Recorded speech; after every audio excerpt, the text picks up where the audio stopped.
사진 보정의 첫 번째 HDR 편집은 하이 다이나믹 렌즈의 약자로 카메라가 한 번의 촬영으로 담아낼 수 있는 밝기의 범위를 확장하는 기술이에요.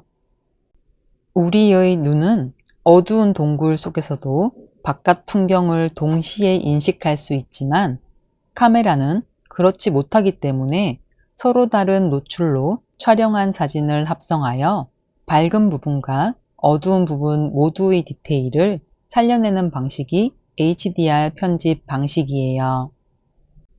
HDR 모드를 사용하면 사람 눈으로 포착 가능한 디테일한 부분을 더 많이 담아낼 수 있는데 해변에서 노을을 찍을 때 HDR은 하늘의 색 변화를 살리면서 모래사장의 질감을 그대로 보여주거나 도시의 야경 촬영 시 건물 불빛이 번지지 않으며 건물의 디테일과 하늘의 색을 동시에 담아내는 방법을 사용할 수 있어요. 카메라는 서로 다른 노출로 최소 3장의 사진을 촬영하여 편집 툴로 이 3가지 노출을 병합하면 균형 잡힌 사진을 만들 수 있어요. 화면의 사진은 협곡 사이로 강물이 흐르는 풍경으로 햇빛은 위에서 강하게 내려오고 물은 그 빛을 반사하면서 반짝이고 있네요. 일반적인 촬영에서는 이처럼 극적인 빛의 대비를 온전히 담아내기가 어려운데 밝은 영역은 쉽게 날아가고 어두운 협곡의 그림자는 하나의 덩어리처럼 뭉개질 수 있기 때문이에요. HDR 편집을 적용하면 협곡 벽면 표면의 결을 살려주고 물은 은은하게 반짝이는 파동과 잔잔한 흐름까지 표현할 수 있어요.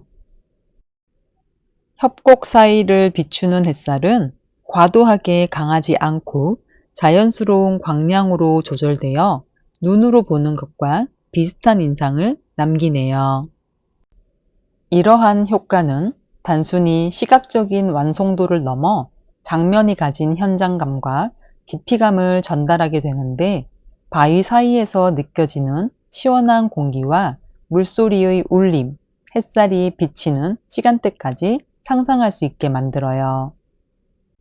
이처럼 HDR 보정은 풍경 사진의 유용함으로 밝고 어두움이 있는 환경이나 노을이 지는 순간처럼 색과 빛의 대비가 큰 상황에서 카메라가 놓치기 쉬운 디테일을 살려주는 역할을 해요. HDR 보정은 눈에 보이는 세계 그대로 표현하는 보정으로 사람의 눈으로 보는 세계와 카메라가 기록하는 세계 사이의 간극을 좁혀주는 가장 직관적인 표현 도구라 할 수 있어요. 화면의 사진은 같은 풍경의 사진을 3단계의 밝기로 표현되어 있네요. 가장 왼쪽 사진은 어둡게 찍혀 하늘과 산 능선 아래 어두운 부분의 디테일이 거의 보이지 않고 가장 오른쪽 사진은 땅의 질감과 그림자, 하늘이 하얗게 날아가 보여 원래의 구름이나 능선의 색채를 느낄 수가 없어요. 가운데의 사진은 땅의 질감과 하늘의 색채를 그나마 잘 보여주는 것 같은데 양옆의 2개의 사진을 적절히 조합하여 실제 눈으로 보는 풍경에 가까운 장면을 보여주고 있어요. HDR 편집은 단순히 사진을 밝게 혹은 선명하게 만드는 것이 아니라 현장의 빛의 충의를 더 충실히 재현하는 과정으로 하늘은 단순히 파란색으로 채워진 공간이 아니라 미묘한 색 변화와 구름의 깊이가 살아나게 하고 땅 역시 하나의 평면이 아니라 바위의 결, 흙의 질감, 빛에 따라 생긴 음영의 차이를 모두 표현할 수 있어요. 꼭 카메라가 아니더라도 HDR 모드는 스마트폰에도 내장되어 있는 경우가 있어요. 자동 HDR 모드는 초보자에게 유용한데 버튼 하나로 카메라가 여러 장을 다른 노출로 촬영하고 이를 합성해 적당한 균형을 잡아주기 때문에 하늘과 건물 두 가지 디테일을 동시에 표현할 수 있어요. 여러분도 지금 한번 스마트폰 카메라 설정에서 HDR 모드가 있는지 확인해 보세요. 화면의 사진은 도시의 해질 무렵 풍경으로 붉게 물든 저녁 하늘과 건물 사이로 보이는 불빛들이 공존하는 장면이에요. 이런 순간은 눈으로 보면 아름답지만 카메라로 담기에는 쉽지 않은 장면이에요. 초보자들은 HDR 자동 모드로 쉽게 촬영할 수 있지만 더 정교하고 완성도 높은 결과물을 원한다면 수동 모드에서 RAW 이미지를 촬영한 다음 편집하는 것이 효과적이에요. RAW 파일은 JPG 파일과 다르게 사진의 모든 빛 정보를 담고 있어서 후편집에서 하늘의 색감을 더 깊게 살리거나 건물 내부의 디테일까지 복원할 수 있어요. 다음으로는 레트로와 빈티지 보정이에요. 레트로는 과거에 유행했던 스타일을 현대적으로 재해석한 것이고, 빈티지는 실제로 오래된 물건이나 시대의 흔적이 담긴 요소를 그대로 유지하는 특징을 가지고 있어요. 화면 속 사진은 한 여성이 모자와 코트를 착용하고 말과 함께 갈대밭에 앉아 있네요. 배경에는 따뜻한 빛의 노을이 깔려 있는데, 이러한 연출은 오래된 35mm SLR 카메라로 찍은 듯한 느낌을 주고 있지만, 이러한 카메라와 필름, 부품 등은 현재 출시되고 있지 않아요. 만약 디지털 카메라로 촬영했더라도 보정 과정에서 색을 누렇게 바꾸거나 필름 그레인을 입혀주면 옛 필름 사진의 질감을 재현할 수 있는데, 빈티지 효과란 단순히 오래된 느낌을 흉내내는 것이 아니라 특정한 시간의 정서를 사진에 담아내는 작업이라 할 수 있어요.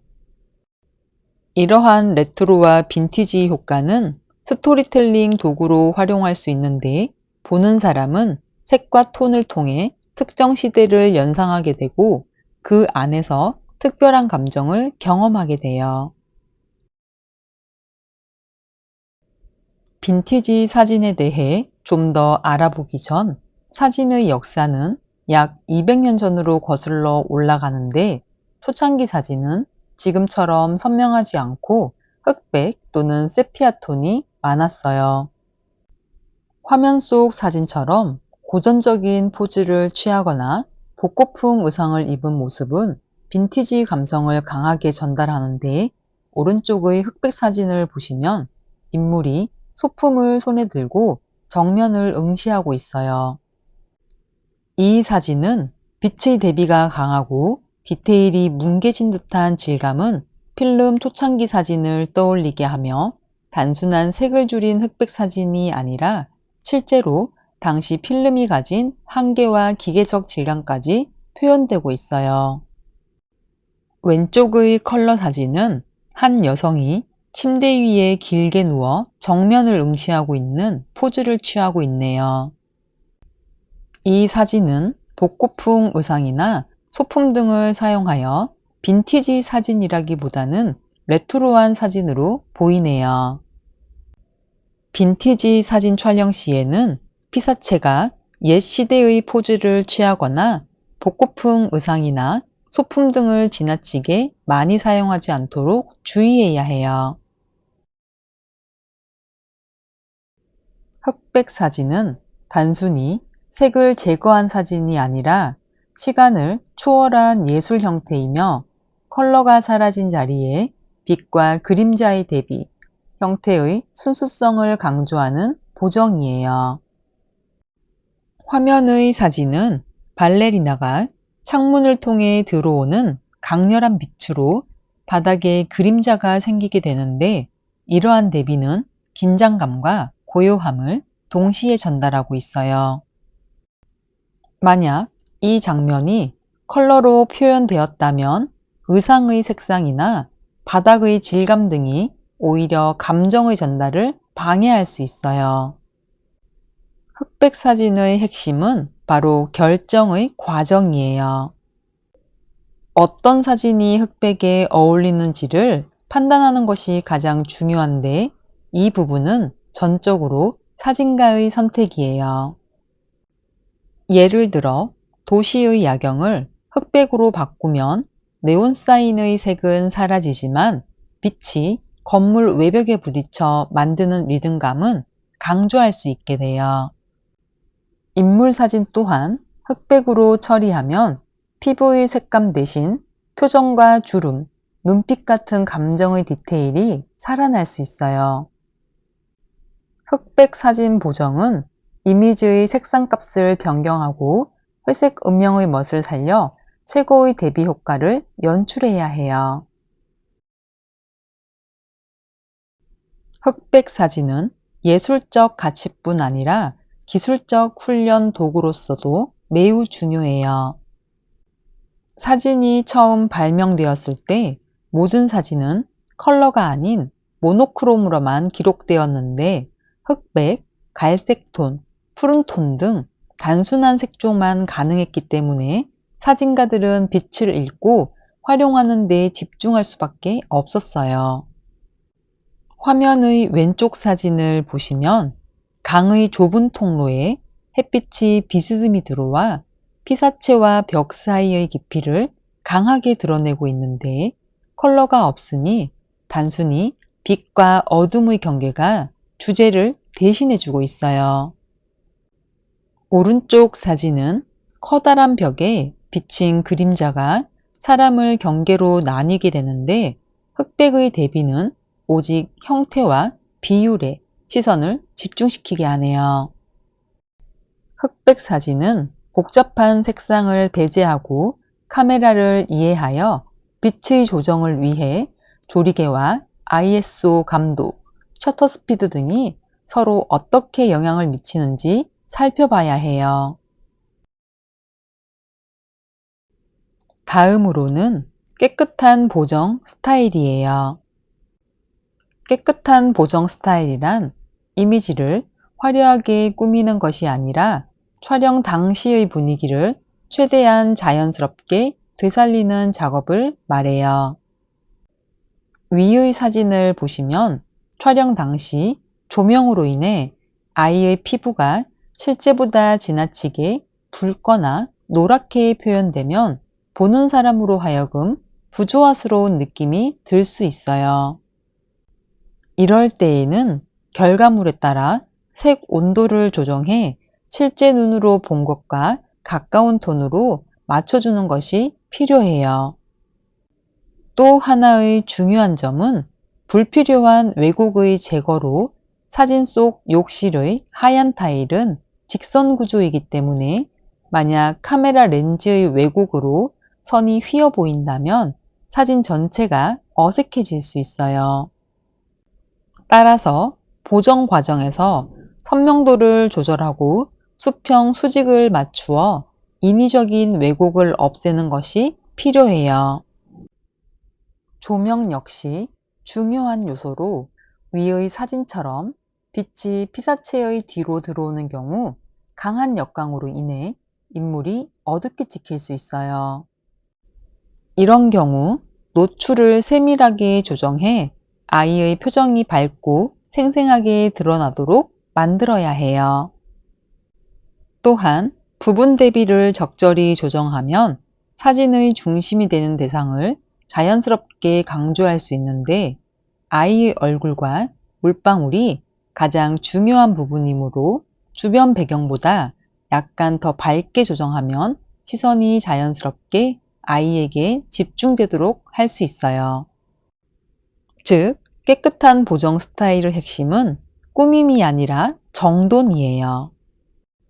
선명도나 색 온도, 대비를 통해 촬영 당시의 현실감을 회복하고 인위적인 왜곡을 제거하여 보는 사람에게 편안하면서도 따뜻한 감정을 전달하는 것이 목표라 할 수 있어요.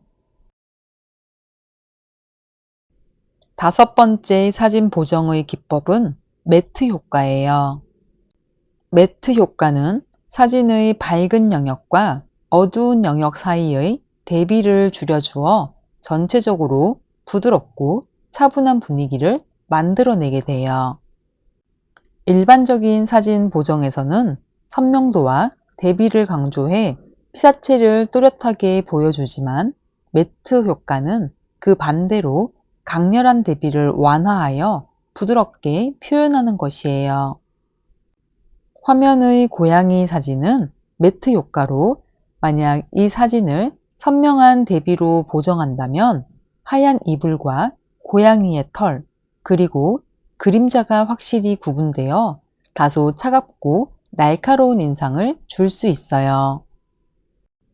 그러나 매트 효과를 적용하면 흰색과 회색이 자연스럽게 이어지면서 사진 전체가 마치 수채화처럼 맑고 부드러운 분위기를 얻을 수 있어요. 매트 효과는 선명도와 밝게 빛나는 영역을 줄이고 텍스처를 부각시키므로 촬영 순간의 분위기를 적절하게 조절할 수 있어요.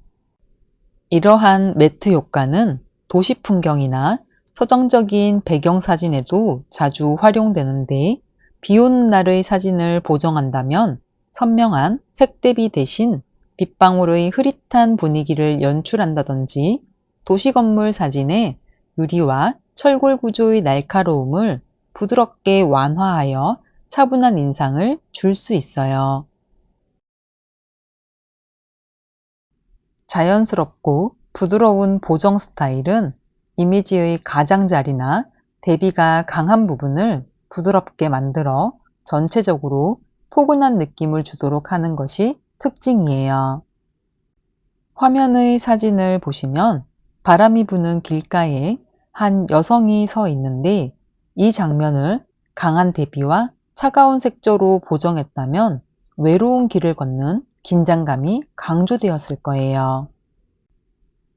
하지만 화면의 사진처럼 따뜻한 톤을 유지하면서 이미지의 가장자리를 부드럽게 조정한다면 자연 속에서 느끼는 평온한 여정이라는 인상을 줄 수 있어요.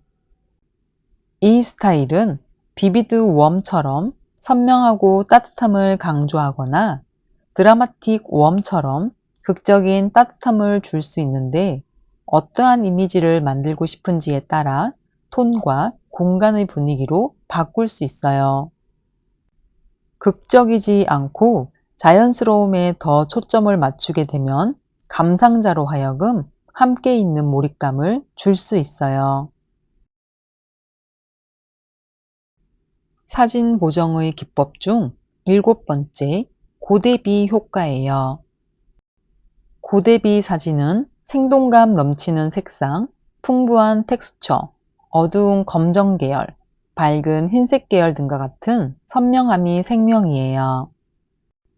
화면의 사진은 검은 배경 속에서 얼굴의 일부만 조명을 받아 드러나고 있는데 파란색의 수경과 수모를 착용한 여성의 모습으로 붉은 입술과 하얀 피부가 강한 색 대비를 이루고 있네요. 고대비의 원칙은 명암의 간격을 과감하게 멀리하여 색상과 형태를 강렬하게 드러내며 시선을 확실하게 주제에 고정시켜야 해요. 특히 인물 사진에서 고대비는 텍스처와 윤곽을 살아나게 하고 어두운 부분은 과감히 날려버리기 때문에 사진 속 정보가 줄어드는 대신 메시지는 더욱 직설적으로 전달할 수 있어요. 빛의 방향과 각도를 이용해 피사체에 음영이 생기면 입체감이 강화되며 훨씬 강렬하게 느껴지게 해요. 고대비 사진은 색조 대비, 즉 이미지의 어두운 요소와 밝은 요소를 적절히 조화시키고 균형을 이루게 해요. 화면의 사진은 길게 늘어선 침엽수 숲과 눈 덮인 도로, 그리고 전조등의 노란 빛이 어둠 속에서 뚜렷하게 나타나고 있네요. 풍경 사진에서의 고대비는 단순히 명암만의 문제가 아니라 색조 대비와 결합하여 더욱 풍부한 장면을 만들 수 있는데, 눈의 푸른빛, 숲의 짙은 청록, 헤드라이트의 따뜻한 주황색은 서로 강하게 대조되면서 시각적인 긴장감을 형성하게 돼요. 이러한 사진은 결과적으로 보는 이로 하여금 사진 속 공간의 깊이와 분위기를 더 선명하게 느낄 수 있게 만들어요. 고대비 사진은 밝은 부분과 어두운 부분의 균형이 중요하므로 흑백 사진과 비슷하지만 회색 톤에 국한되지 않고 풍부한 색상으로 색상 대비를 구성할 수 있어요. 고대비 사진은 색조 대비, 색상 대비, 개념 대비 등 세 가지 유형으로 분류할 수 있는데, 첫 번째, 색조 대비에 대해 알아볼게요. 가장 널리 사용되는 대비는 밝은 색조와 어두운 색조를 나란히 배치함으로써 얻을 수 있는 대비 유형이에요. 화면의 사진은 일출을 배경으로 한 부처님의 동상으로 밝은 영역과 어두운 영역을 동시에 볼 수 있어요. 만약 동상과 배경이 비슷한 밝기를 가졌다면 사진이 평범하게 느껴졌을 텐데, 어두운 실루엣과 밝은 하늘의 극적인 대비가 주제를 뚜렷하게 드러내므로 색 자체가 화려하지 않아도 시선을 사로잡는 힘을 만들어내고 있어요. 따라서 색조 대비는 구도를 단순화하고 메시지를 명확히 전달하는 기법이라고 할 수 있어요. 다음은 색상 대비로 색상환과 색상 이론을 바탕으로 서로 대비되는 색상을 찾는 방법에서 보색을 선택하는 것으로 활용할 수 있어요. 이러한 대비는 사진을 한층 더 생동감 있게 만드는데, 화면의 사진을 보시면 건물의 원색적인 조합, 그리고 파란 배경에 노란색의 오렌지, 푸른 잔디밭의 붉은 튤립, 보색의 배경과 연필 등은 강렬한 색채로 표현되어 있어요. 이 기법은 특히 패션이나 광고, 인테리어 촬영에서 자주 사용되는데, 사진을 강렬하게 각인시키는 힘을 가지고 있어 감정과 분위기를 조절하는 중요한 기법이라 할 수 있어요. 앞의 두 가지가 시각적 요소에 기반을 둔 대비라면, 개념 대비는 이야기와 아이디어에 기반하게 돼요. 화면의 사진은 흑백톤의 거리에서 두 사람이 서로 다른 상황과 표정을 보여주고 있네요. 여기서 대비는 단순히 색이나 밝기가 아니라 의미와 맥락의 차이에서 발생하고 있어요. 배경 속의 사람들은 무심하게 일상에 몰두해 있지만, 정경의 커플은 긴장감 있는 눈빛과 포즈를 보여주고 있어요. 이러한 대비는 관객으로 하여금 저 사람들이 무슨 생각을 하고 있을까? 라는 질문을 이끌어내게 되는데, 이러한 이야기와 해석을 풍부하게 만드는 것이 개념 대비의 핵심이에요. 개념 대비는 다큐멘터리 사진이나 예술 사진에서 자주 쓰이게 되는데, 사진의 메시지를 강화하고 스토리를 전달하며 관객과의 상호작용을 이끌어내는 기법이에요. 그러므로 사진 보정에서의 개념 대비란 사진 속 서로 다른 요소의 차이를 조절하여 주제와 메시지를 더욱 선명하게 드러내는 과정이라고 할 수 있어요.